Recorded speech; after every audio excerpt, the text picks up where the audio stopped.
think you know what we do now, which is time for questions and discussion about our Dharma practice. But let's take about a full minute and just be quiet and a little inner introspection about what is your practice question now. It's quite good to be carrying a question about our practice in the sense of it keeps it very alive. It avoids the, oh, I'm sailing along fine, which can be kind of a little too sleepy attitude, a little too confident attitude. And so even you don't ask this question, carry it with you. But please, it's also good to share with others what your insights are. Sometimes it's not a question, it's something you discovered that's good to share. So let's just take a minute and think about, for each of us, our particular practice questions.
Okay, when you ask a question, you'll need to use the microphone.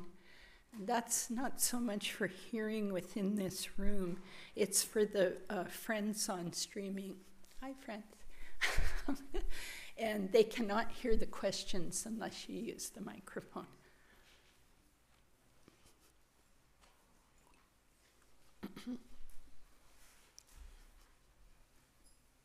Hi, William. Press the button till the little green light comes on. Good morning, Zopa. So, on an intellectual level, between happiness and suffering, it's a pretty easy choice. I would prefer to be happy than to suffer. But as life rolls along, and I reflect, I can see doing a lot of things that contribute to my own suffering and others. That in and out means the battery's going out. Does someone know? Usually Linda Grove knows where batteries are. Oh, Jeff's doing it, or Linda B is doing it upstairs, so everybody can relax. Oh, yeah, we can try this mic, which usually, you want to get that off, Jeff, is, let's try that one. Thanks, Cynthia. You're so creative. Helps. Thank you. Okay, to be continued.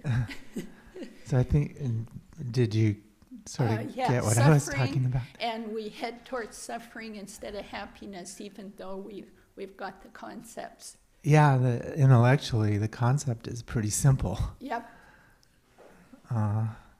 So I'm kind of concluding that there's some kind of subtle attachment to suffering. I'm just not really sure. Mm-hmm. Well, what a good question, because it goes to the heart of being a Buddhist was what Buddha was all about, ending suffering. First of all, you're seeing, you're noticing that you want happiness, and you're seeing you do things that still lead to suffering, right? How many people have that experience? You want happiness, and you still do things that lead to suffering. Okay, pretty much everybody. So I wanted you to know why I'm asking that is that's our ignorance. So when you said you concluded that there's some kind of subtle attachment, it's not subtle. It's subtle because of our ignorance. So the bottom level ignorance is grasping at a self which does not exist the way the ignorance says it does. I'll say that again. We think there's a self that's solid, separate, me, I, mine. We even get so far as to get very opposed to the whole world. You know, world is scary. I got to take care of me. Or, I absolutely need this thing, so I'm going to do whatever I have to do to get it, including suffer. And we go after it. Those are based on this I, this misperception of reality. The reality is that the I is much more amorphous and interdependent, interconnected, shifting all the time. Even scientists will say this, non-Buddhist scientists, your body's shifting all the time, right? So we're so different from what we were a year ago, a month ago, yesterday. But I don't believe that. I think the person that woke up this morning is the same one that went to sleep last night. Is it true? No. Because at least there's one difference. I got 8 hours of sleep. I digested all the food I had eaten. Many thoughts went by in the night, dreams, and then waking up at 4:30 with a lot of thoughts. So the being's different. But my ignorance says same, same, same. And based on that, it's a stubborn ignorance, which is why I say it's not subtle. It's a very stubborn. Why? Because we've practiced it for lifetimes. To expect to change that in this lifetime, maybe not realistic. To expect to, we will affect it. We are affecting it, but to think, we're going to just kill that off in one lifetime or one retreat or, not realistic. We are going to wear away at it for sure. And the more we're clear, what are we wearing away at? It is the misperception of reality.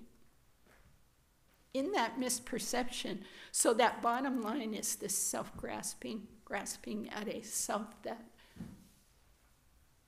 that is a misperception of the self, and we grasp at it, we hold it stubbornly. No, there is a me, there is an I, and I've got to defend my personal territory, and I've got to expand my personal territory at the expense of other. So one of the sayings is, as soon as there's an I and an other, we're in trouble. we're headed towards suffering. It doesn't mean on a regular conventional level, of course, there's William and Zopa, right? I'm not you. But it does mean at least we can begin to approach this with understanding. We're both humans. We both suffer. We both want happiness. We can find a compassion in that to assist each other so that I don't always head to not William, yes, Zopa. Is that making a little bit of sense? And that's really nice. Thank you. Yeah. Thank you very much. And it's quite difficult work. Thank you for the question. The bottom level is ignorance, and on top of that comes attachment and aversion. And we do all kinds of things for the attachment and for the aversion. But if we dig in and see, that self is an illusion. There are many mind training slogans. One is, regard things as like a dream. So all day long. So when I walk into Fred Meyer to get my stuff, and there's a big line, what about me? I'd like these people to just go home. Hurry up. All these minds can get going. And instead, if I regard it as, wow, what an interesting dream, this giant store full of stuff. And people running around, hardly saying hi to each other. What an interesting dream. So you can do many things in the dream. One is you can give everything away in your mind, like open the doors up, let all the homeless in and they get their stuff. Or you can imagine, all these people are my children. They're all my brothers and sisters. I hope they get everything they need. I hope they have, all the money they need. And you can think of all the people interconnected who made all these things, who worked in their plastic factories. Oh my gosh, bless their hearts. What a hard life. And you can just go with this dream. Isn't that the place where satisfaction is guaranteed? Well, it is if you take in the mind of satisfaction and contentment. Satisfaction is guaranteed in Buddhism if you do the practices, but not at Fred Meyer's necessarily. Right. I got the stores mixed up, I think. Yeah. So just that one slogan, regard everything as like a dream, an illusion. And the more I'm having emotions, like I go see my very ill brother who won't do what I want him to do. If I regard it more as a dream, it's so much easier working with compassion there. I'm not grabbing onto he's my brother and he's very sick and he needs to take this medicine every 6 hours, but he won't do it and he throws it away. And it's like, okay, sweetie, you're doing it a different way, And in the dream, I can be more open. Instead of, there's a me who's a helper and he has to do what I say. Doesn't work. He's going to do it. How he's going to do it. I forgot how strong and stubborn he is. I relearned it recently. And it's like, okay, of course you're going to die the way you lived. Why would I expect it to be different? So it's not that I give up. We offer help, and he shifts and takes some and then refuses some. But it helps to just go, this beautiful person in this life is my brother. In the past life, if it could open up, I don't know who he was. Maybe he was a stranger. Maybe he was my baby. Maybe I was his baby. I don't know. And next life, I don't know. But I can set a very clear intention, whatever time we meet, whatever time we spend together, may it be helpful to him moving along a path to awakening.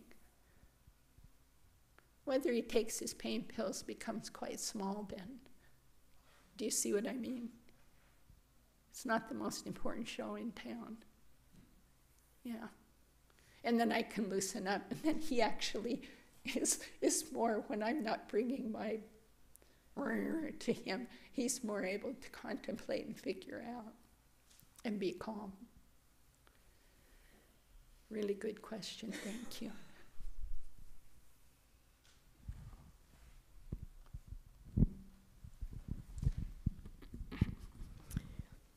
So I'm definitely registering for your class. Oh, thank you. Because I think it's very timely in our current world where we are definitely having a person identifying many others.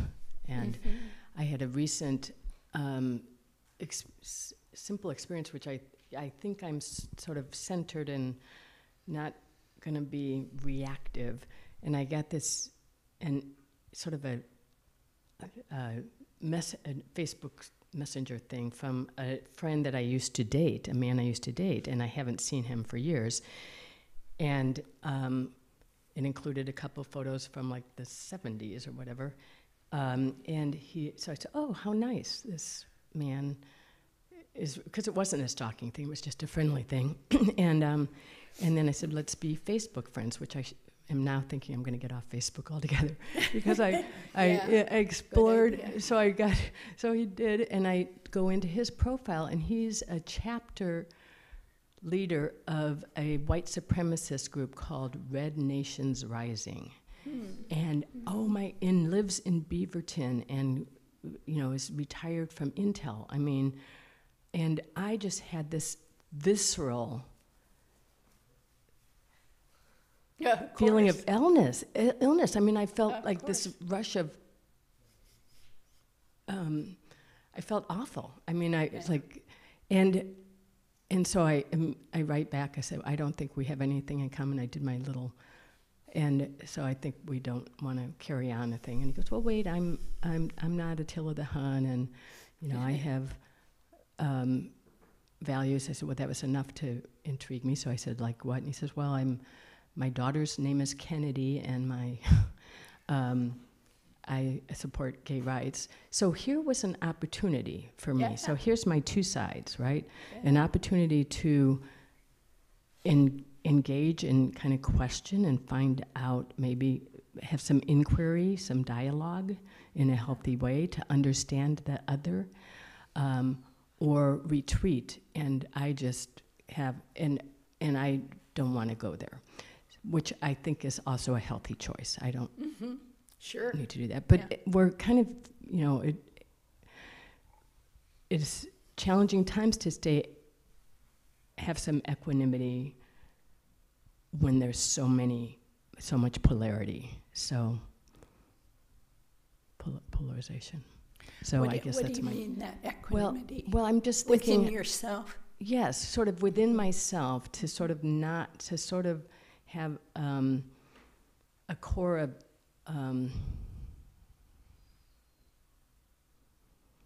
compassion, I guess.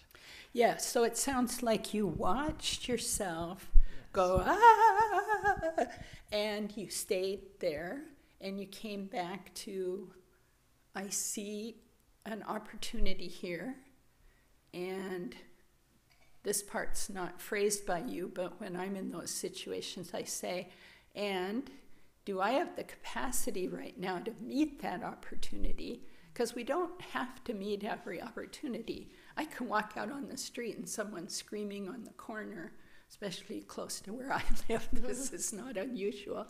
And it's an opportunity, right? I could engage with that person or not. But do I have the capacity for every one of those opportunities? No. And so then you come to a place of, I see that, but not my capacity, so I let go. I feel equanimity. Yet there's always something we can do, and that is use the opportunity to work on our own mind, which I think you're doing. That doesn't require speech or action toward the other. So we've always got 3 levels to work on: action. And in America, we kind of think if we're not doing action, we're not doing anything. Physical action. That's the only thing, now you're doing something because you're physically acting, and that includes speech, like, texting back or whatever, Facebooking back, whatever. Those are action, but the action of the mind is exceedingly powerful. So, next meditation, you can bring that person in, the white racist, the man belonging to a white racist group. You can bring in your mind someone belonging to black, I was thinking Black Like Me, it's an old book, but the Black Liberation Movement. You can bring them both in and yourself there, and just sit with all 3 of you with the Buddha just smiling down, pouring light. even 2 minutes. Every time the person comes to mind, if it's disturbing, a couple minutes of that, 1 minute. It helps your mind for sure. Yes. It can also actually help that person. I do not know how, but the teachers have said there's a sense of thoughts move through space. They're not, no, I should say better, they're not bound by space or time. So there can be an effect around that person, wishing him well, wishing him wisdom, wishing him to be able to come to understand his place in the world. Yeah. So just work like that. And also, I guess there's a recognition that the right, wrong, I am viewing my view as good and right and better than his view. So, and he's probably has his perception that his view is right and good too. And I guess that's also I'm not sure. Well, the tricky thing with that is we can get too liberal. Like all views are kind of okay because they're views, okay. And I know you're not going there. So the way to work with it, one way to work with it is, does the view lead to suffering or away from suffering? That's really it. Just always come to that. Does the view the person or I have lead to suffering or less suffering? So the view I'm better than always leads to more suffering. So drop the better than. But the view that, wow, that view of certain people are inferior, whatever their view is, white supremacists, it's white supreme, others unsupreme. So that view leads to more suffering. Yes. So then the empathy can come. Then you're not stuck on, I'm right, he's wrong. Right. You just step out of that whole game, just to, what's my suffering here, and what's his suffering? Then you come to the compassion. Thank you. That's very helpful. Yeah, good. Good question. It's difficult times. It is difficult times. But all times are difficult. The Chinese have always said this. I've lived long enough. I went through Watergate. I was a young law student, so it was really prominent for me about Watergate and the president breaking laws. And so it's not all new. Racism's not new. Never has it gone away, unfortunately, just taken different forms. Sexism also. So it is difficult times, but all times are difficult, and all times are tremendous opportunities. Yeah. Depends on what we do with it.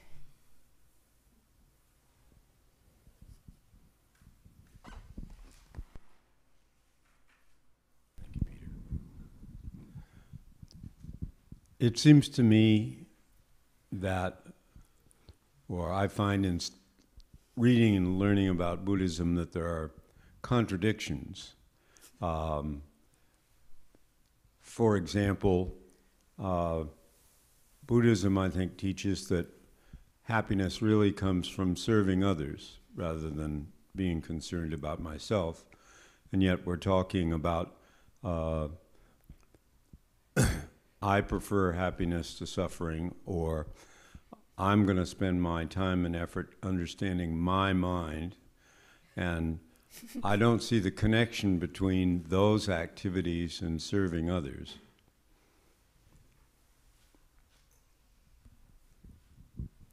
So when you meditate, Peter, does it affect your actions in the world?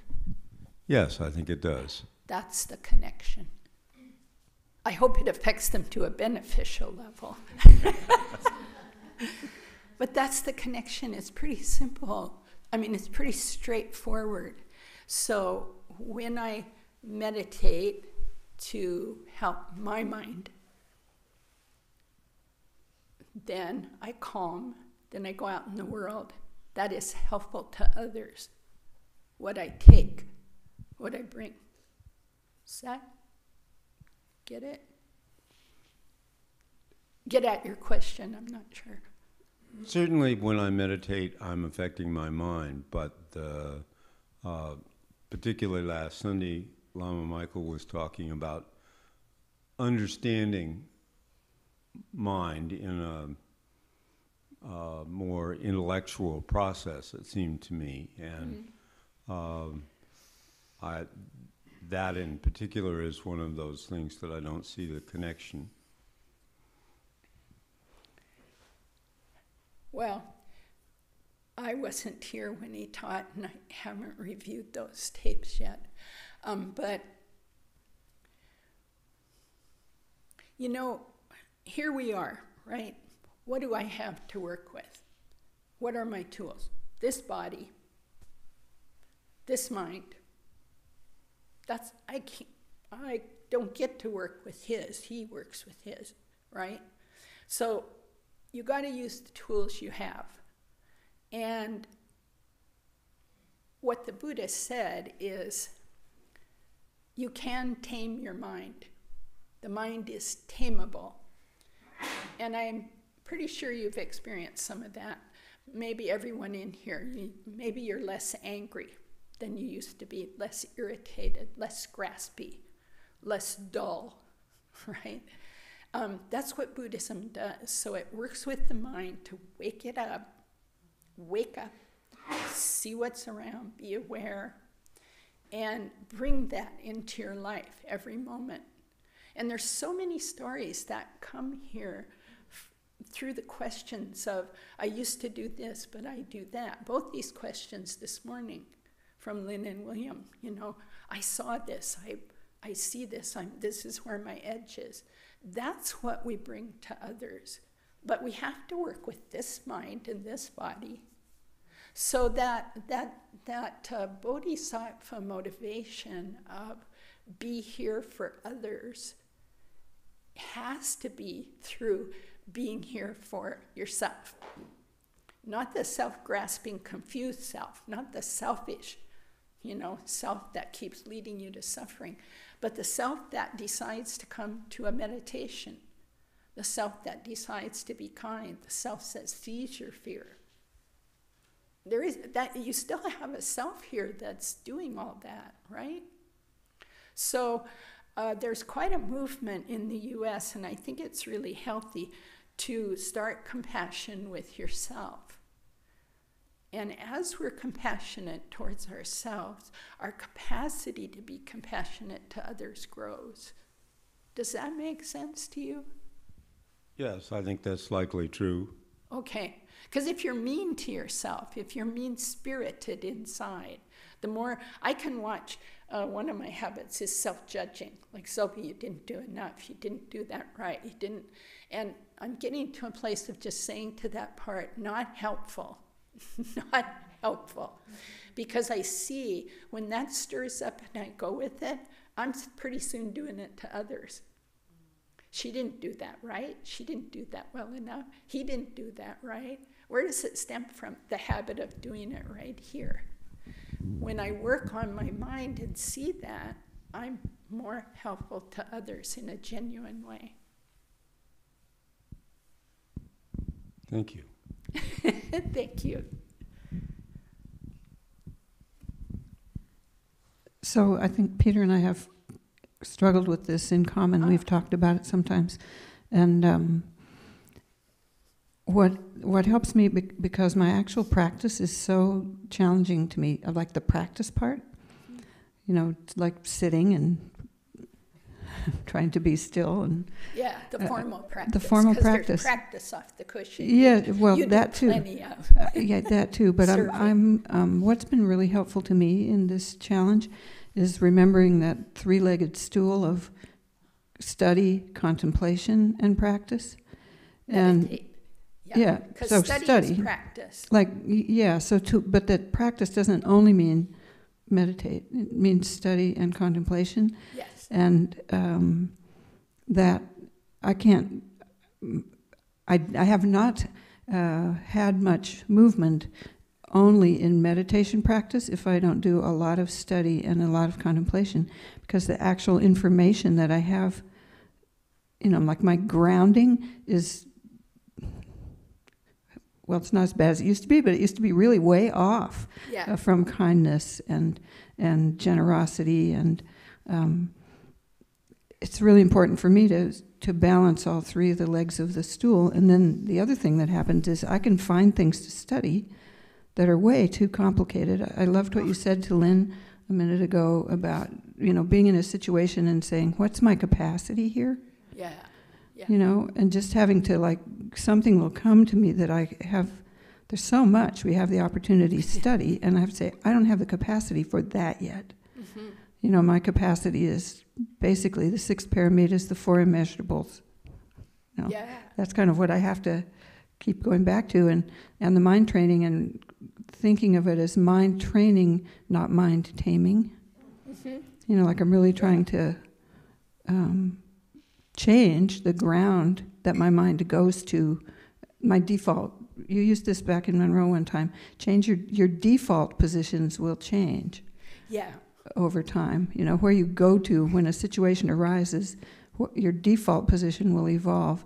And when I realize that my default position has evolved some, I have a lot easier time saying, okay, doing this with part of every day is not a selfish thing to be doing. It's actually a good thing to be doing.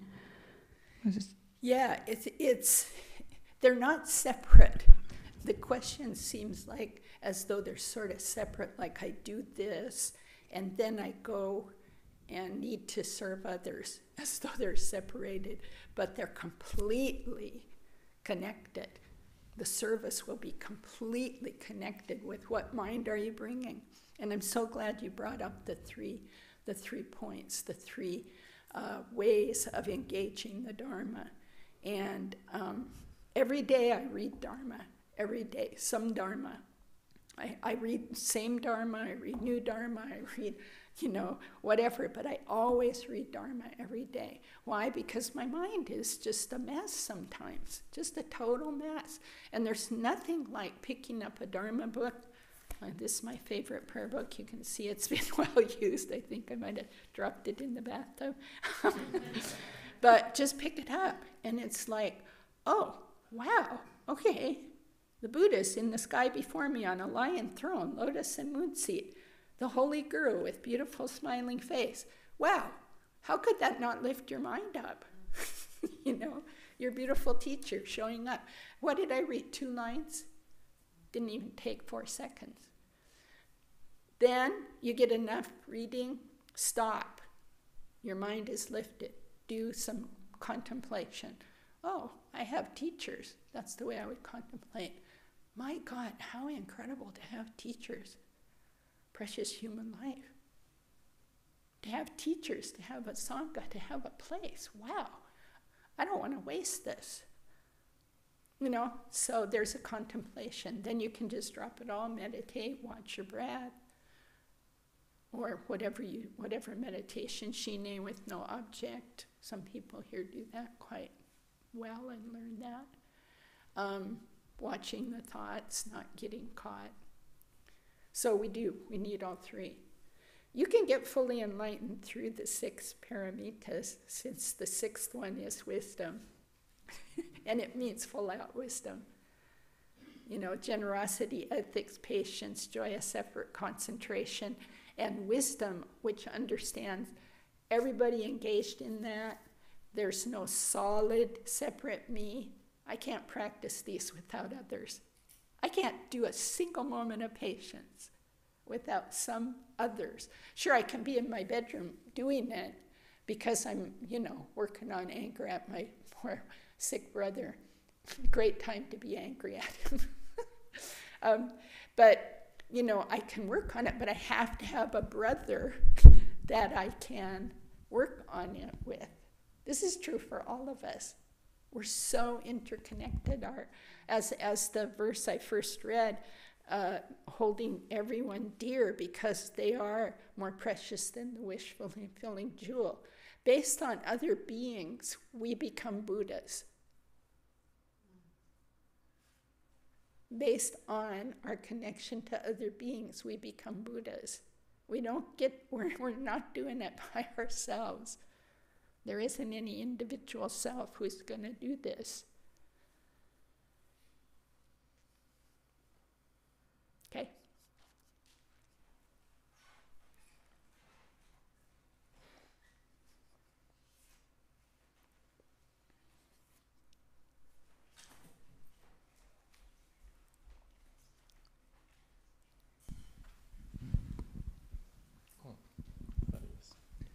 This isn't really practice, but I think other new people may wonder.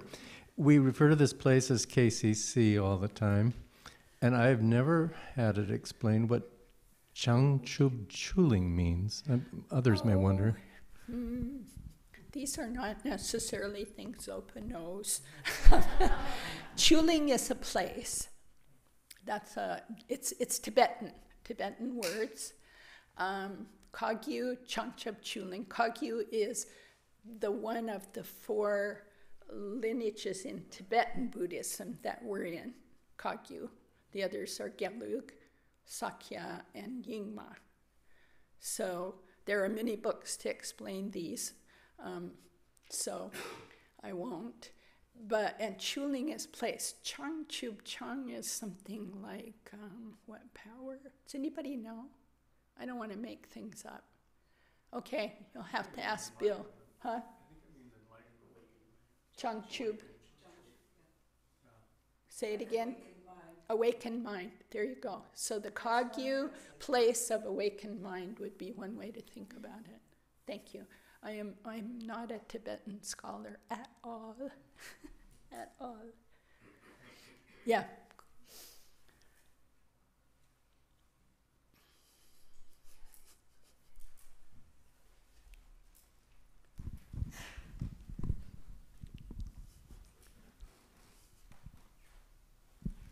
Thank you, teacher. Welcome back. Yeah, thank you. I had experience doing retreat at Zen Temple before, and before I knew KCC. And when we took refuge, the second step to it was to, the Shifu and the master usually ask if you're willing to also abide the precepts, the precepts. And the precepts were written in a way that's kind of clear. But also, if you sink in and try to think, it's actually can have meanings that's deeper than what you perceive on, they're like, you can read it like outside the line, basically. And that can go very liberal too, as you said. So I ask questions to the Shifu on site. I say, like, for example, no killing and no lying. How do you, what is the standards for no killing? Because for people, not eating meat is not killing, and for others, not physically kill animals but still consume meat, it's okay. So he said it's based on, one of the masters said, it's based on your own bottom line, which I think could be not so helpful, because then everybody can make their own rules, and that kind of defeat the purpose of the precepts. Yeah. So what is your take on some of the rules and the bottom lines? I mean, there's going to be stages that you hit the standards, but it should be like one standard for all, right? Well, thank you.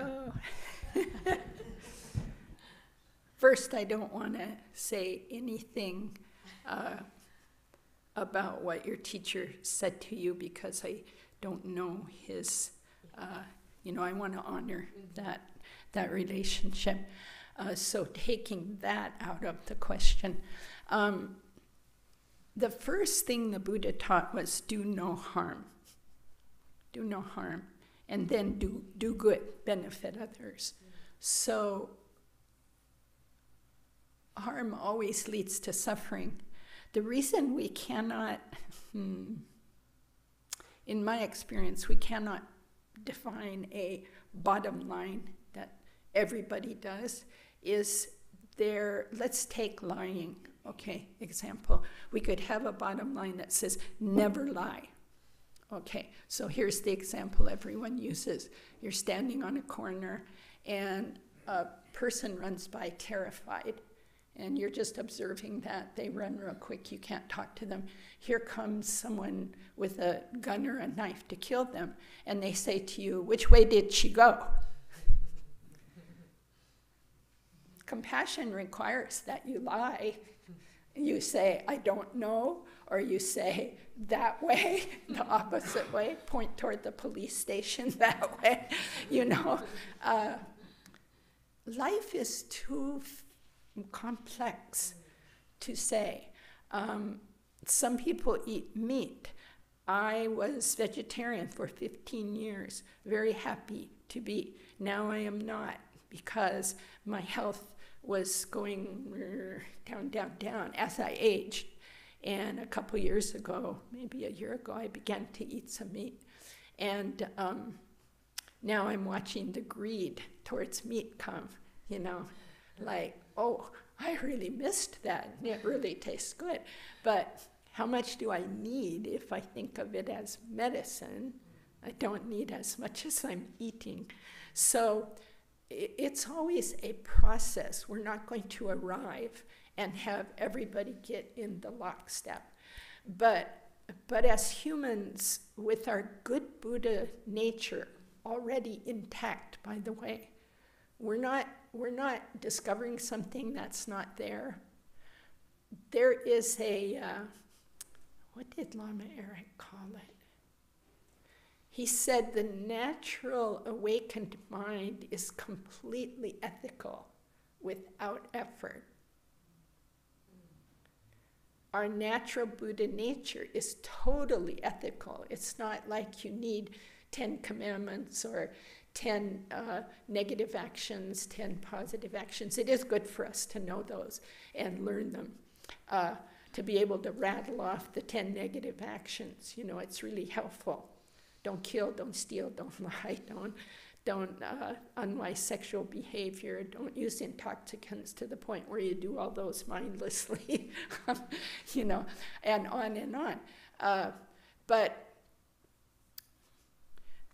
in situations, you know, there's the very famous story of the Buddha in his early life did kill someone, and he took the full karma of it.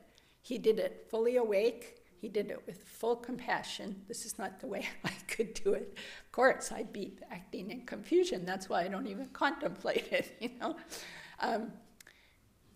Quickly, the story is he was on a merchant ship, and he was a bodhisattva, so he was not a full Buddha, but he had a high level of awareness, and he saw that there was someone plotting to kill the others and steal. And so this person was going to commit murder and stealing. And the Buddha thought about it and thought, now get this. Our mind goes to, oh, he did it to save those potential victims. He did it to save them, but to save the murderer. Out of full compassion, he said, I'm going to take that person out, and I'm going to go to the hell realm, because when you kill, you hell realm mind, you know. I'm taking all that on. But he killed with no anger. He killed with full compassion. So saving all the people and saving the potential murderer from taking that on. Now, none of us, well, I don't know about you, but I can't do anything near that. But you can see the potential for all the levels. So we work with it. We work with it and always come back to no harm and to seeing harm when we cause it. That is really the difficult thing. See the harm when we cause it and not fall into self-centered guilt, because often we'll see the harm and go, oh my God, now I'm so awful, and that's all I again. I'm so awful, I can't be a Buddhist, I can't ever wake up. No, you regret it, you list it, you say, hey, I lay open that I did this. I deeply regret it. I see the harm. I will try to remedy it as I can. Maybe I can't much, so at least I will do prayers for the person or wish them well or whatever. If I can give back the money I stole, give it back, but maybe I can't for some reason, don't have it. Then I just have regret, not guilt. They're different. Regret, not guilt. Do a remedy. Let it go. Don't ruminate forever. That just puts you back in the big I. The I ruminating all about how bad I am. Not helpful. Okay, thank you. We're out of time. Let's dedicate all this beautiful effort, and let's give it away as we dedicate to all the beings who are really suffering so much in this world while we sit here with all these wonderful conditions. Let's just give them away.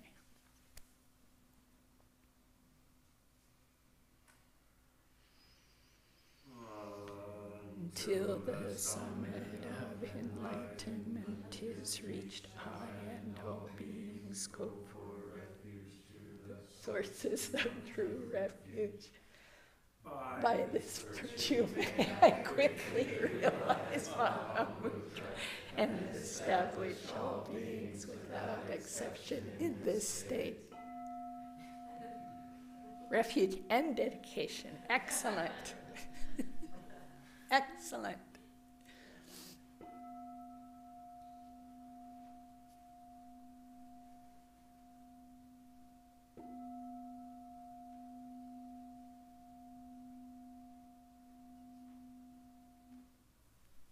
Thank you. See you tonight at 6:30. Feel free to come back. Some do.